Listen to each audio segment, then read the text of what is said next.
Senta que lá vem a história.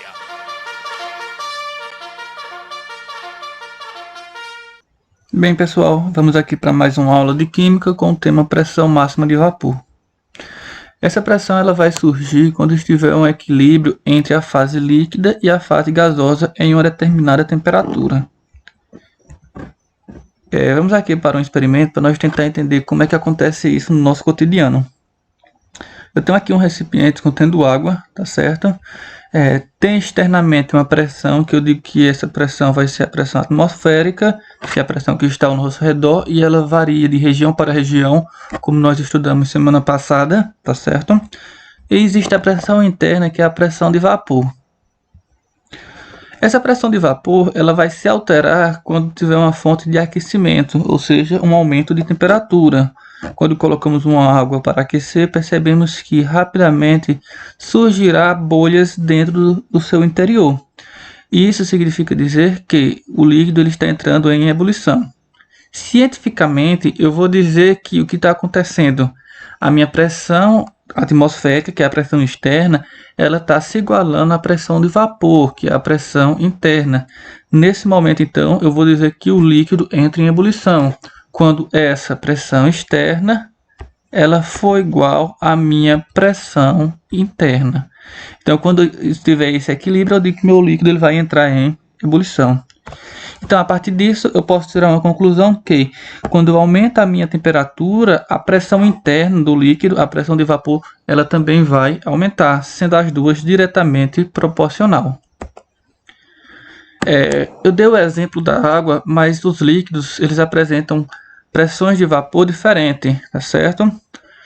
Semana passada nós estudamos volatilidade, que no caso é a facilidade em um líquido ele se evaporar, se transformar do estado líquido para o estado gasoso. Quanto mais volátil esse líquido, maior vai ser sua pressão de vapor.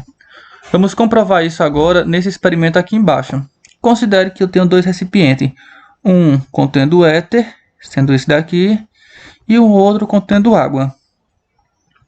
A pressão interna do éter, a pressão de vapor, é 442 a uma temperatura de 20 graus Celsius. Já a pressão interna da água é 17,5 milímetros de mercúrio a essa temperatura.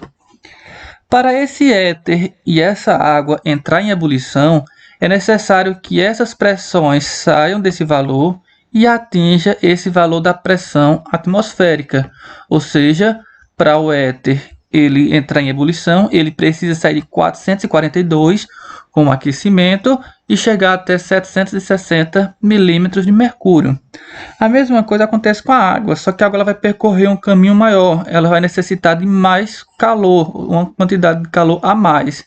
Ou seja, a sua temperatura de ebulição vai ser bem maior do que a temperatura de ebulição do éter, porque ele precisa percorrer um caminho maior, sair de 17,5 para atingir 760 milímetros de mercúrio.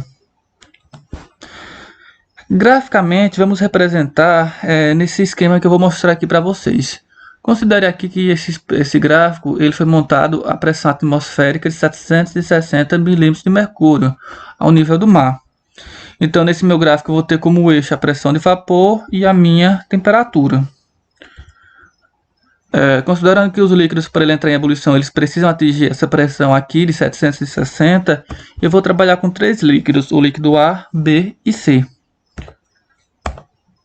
Aqui está a representação desses três líquidos.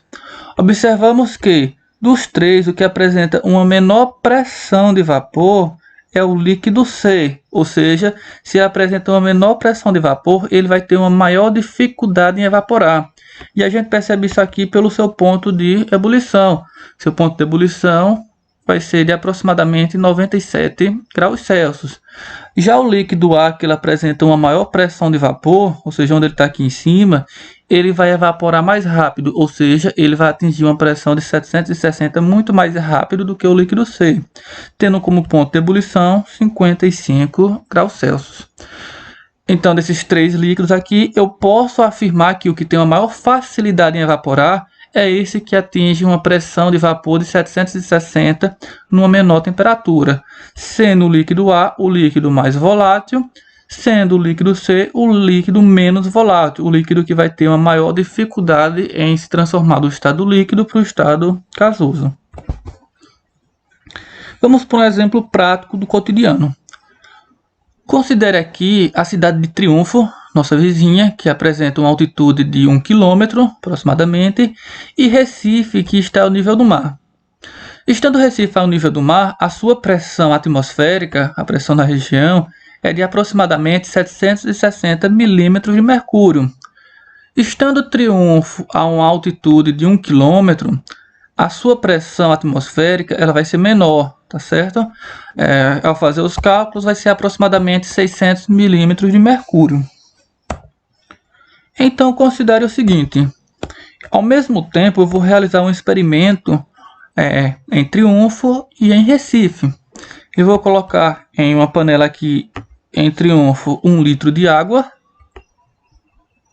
e vou colocar aqui em Recife também 1 litro de água nessa panela.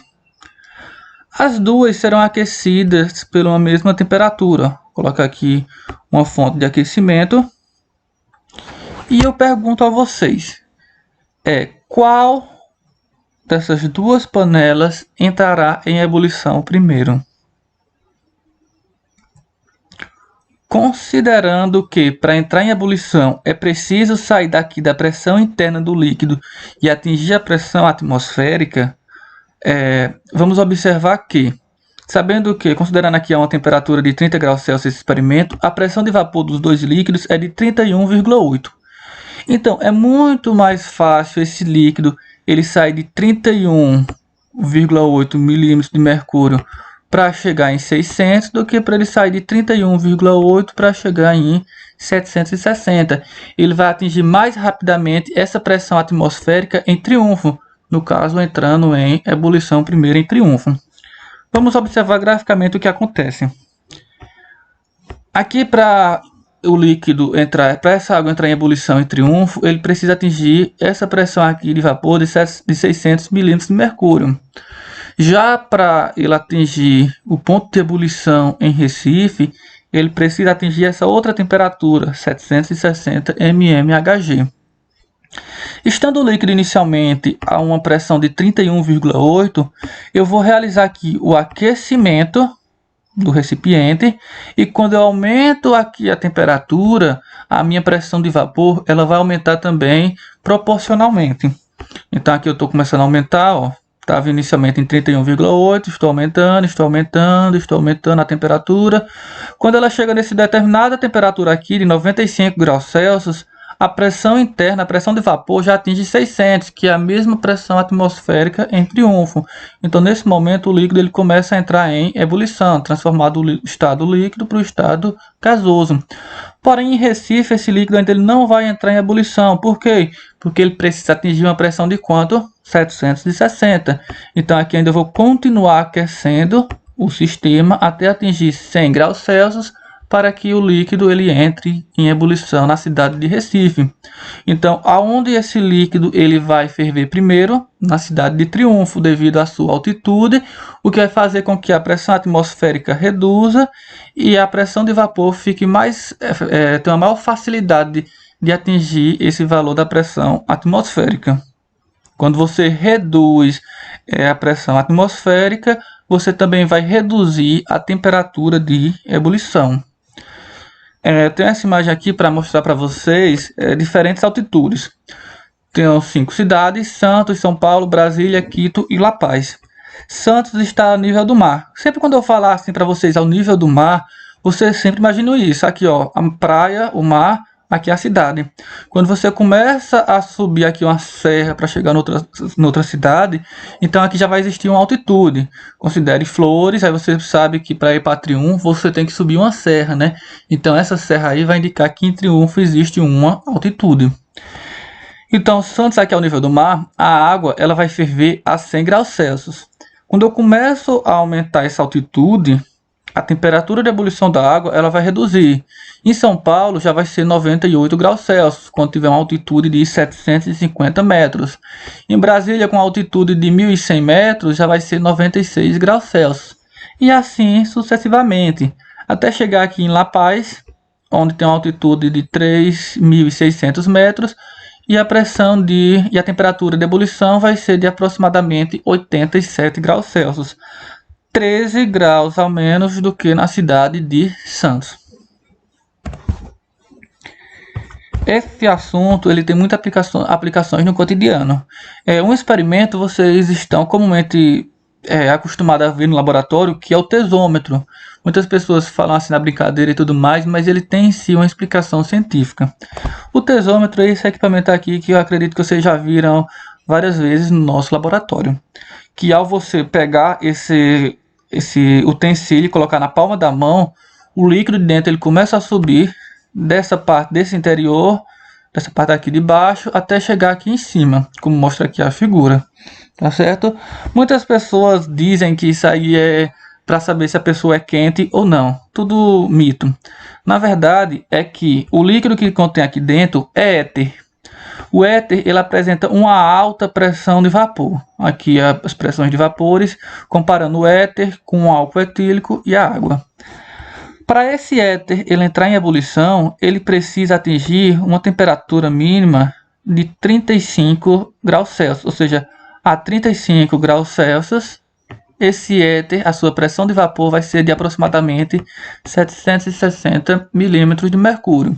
Então, como o calor da minha mão vai estar em torno de 35 a 36 graus Celsius, quando eu seguro esse utensílio, rapidamente ele vai entrar em ebulição, fazendo com que esse líquido ele suba da parte de baixo do recipiente, desse utensílio, até essa parte superior do equipamento. Então, qual conclusão nós podemos tirar dessa aula inicial? Quanto maior a altitude, menor será a pressão atmosférica. E quanto menor essa pressão atmosférica, menor será a temperatura de ebulição. Isso você não pode esquecer. Repita 2 vezes. Quanto maior a altitude, menor será a pressão atmosférica, ou seja, menor será a pressão do ar na região. E quanto menor essa pressão atmosférica, menor será a temperatura de ebulição. Por quê? Porque vai ser mais fácil do líquido sair daquela pressão de vapor e atingir aquela pressão atmosférica com aquecimento para fazer o processo de evaporação. Vamos aqui para alguns exemplos, algumas questões de vestibulares e de Enem. Primeira questão, ele coloca aqui uma tabela que registra as pressões atmosféricas em diferentes altitudes. Como já falamos, ao aumentar a altitude, a pressão atmosférica ela vai reduzir. Uma altitude aqui 0, quando eu colocar essa altitude 0, quer dizer ao nível do mar, ou seja, não tem altitude no local, a pressão atmosférica é de 760 milímetros de mercúrio. Quando eu já aumentar aqui para 2.000 metros, 2 quilômetros, a pressão atmosférica já vai reduzir para 480, e assim sucessivamente. Para um líquido ele entrar em ebulição, essa pressão de vapor ela precisa atingir o valor da pressão atmosférica, tá certo? Precisa existir um equilíbrio entre a pressão interna e a pressão externa. Continuando a questão, então, para um líquido num frasco aberto entrar em ebulição é necessário que a sua pressão de vapor se iguale à pressão atmosférica.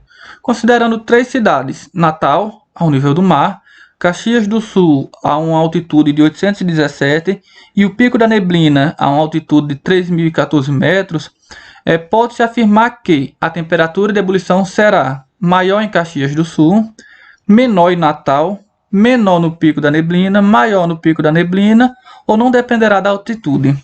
Então, a gente já pode eliminar essa alternativa, porque a gente viu que tem uma relação íntima entre a altitude e a temperatura de ebulição.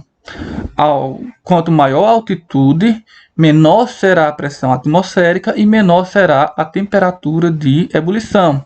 Vimos naquele gráfico que eu coloquei inicialmente aqui em São Paulo, aí foi subindo, Santos, São Paulo, Brasília e La Paz. Quanto maior a altitude, menor era a temperatura de ebulição da água. Então, por essas informações, a gente pode concluir que Natal, que está aqui ao nível do mar, ele vai ter a maior temperatura de ebulição e não a menor. Então, essa informação aqui ela vai estar errada.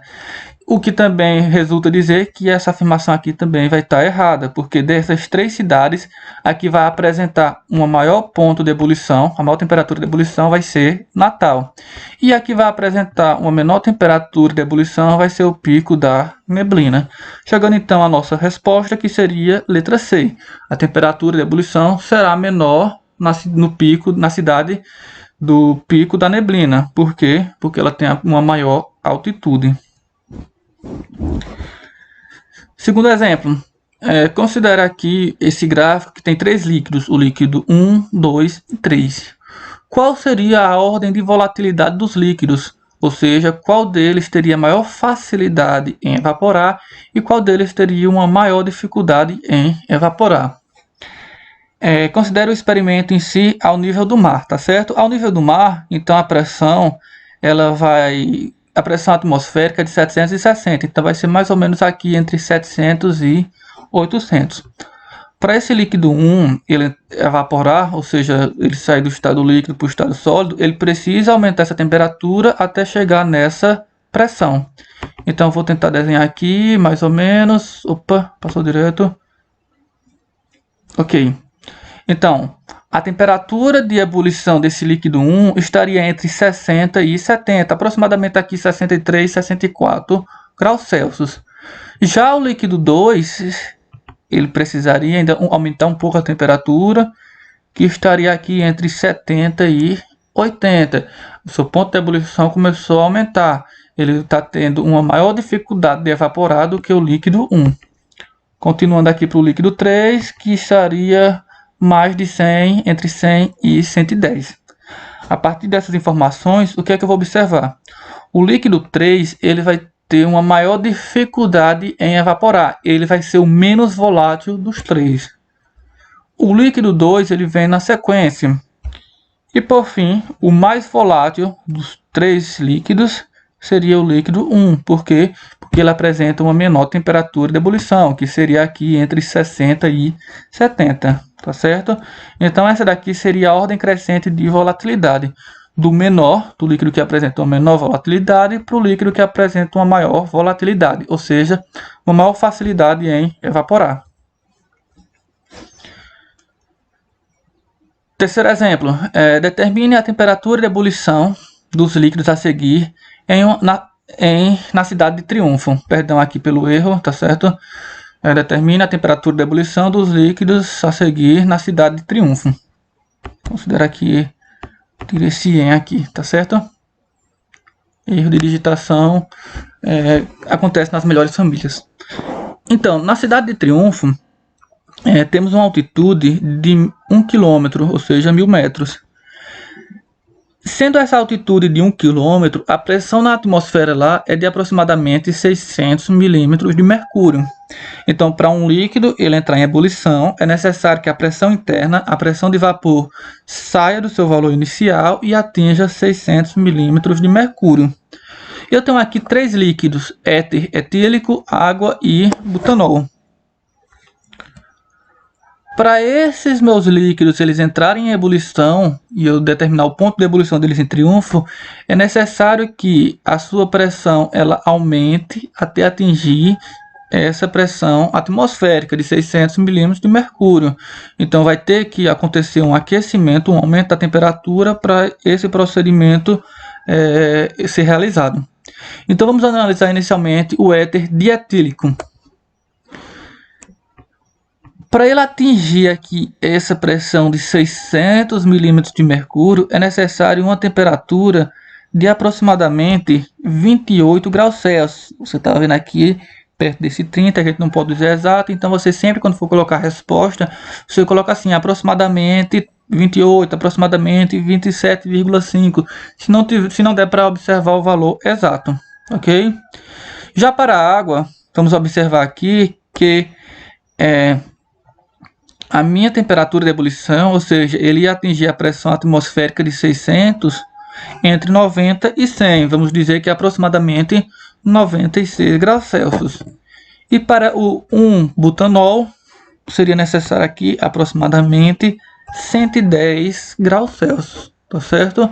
Então aqui eu determinei as minhas temperaturas de ebulição de 3 líquidos diferentes em uma cidade que apresenta uma determinada altitude, que é 600 milímetros de mercúrio, a cidade de Triunfo. Algumas curiosidades sobre a altitude, pressão de vapor e temperatura. À medida que essa altitude ela aumenta, a temperatura ele vai diminuindo. Então, ó, a gente saiu aqui do nível do mar, que tem uma temperatura de 25 aproximadamente. Quando vamos para uma cidade que tem uma altitude de 1000 metros, essa temperatura, a temperatura ambiente vai reduzir em 6 graus Celsius. Então, por isso que muitas vezes ao sair de Flores, chegar em Triunfo, a gente observa assim uma mudança drástica de temperatura, que a gente já começa a sentir ali uma sensação de frio. Outra situação acontece quando os jogadores brasileiros eles vão participar de competições internacionais como a Libertadores em países que apresentam uma alta altitude. Nesses países de altitude elevada, a gente observa que as moléculas de oxigênio elas estão mais afastadas, o que vai dificultar a respiração, sendo necessário aqui bombas de oxigênio, esses respiradores. Uma outra situação também que acontece quando subimos a Serra de Triunfo, a gente sente o entupimento do ouvido, tá certo? Aí muitas vezes a gente pega, tampa o nariz e assopra, ou então coloca um chiclete na boca para mascar. Isso acontece devido à mudança drástica de pressão, tá certo? Aí o nosso corpo, para se proteger, ele vai e fecha aqui essa região para evitar danos maiores ao nosso organismo. Então, agora com vocês, irá uma atividadezinha simples. Qualquer dúvida, entre em contato pelo Instagram ou pelo WhatsApp, tá certo? Bons estudos, se dediquem, é um conteúdo um pouco complicado, mas acredito em vocês, tá certo? Façam o melhor, se dediquem. Abraço.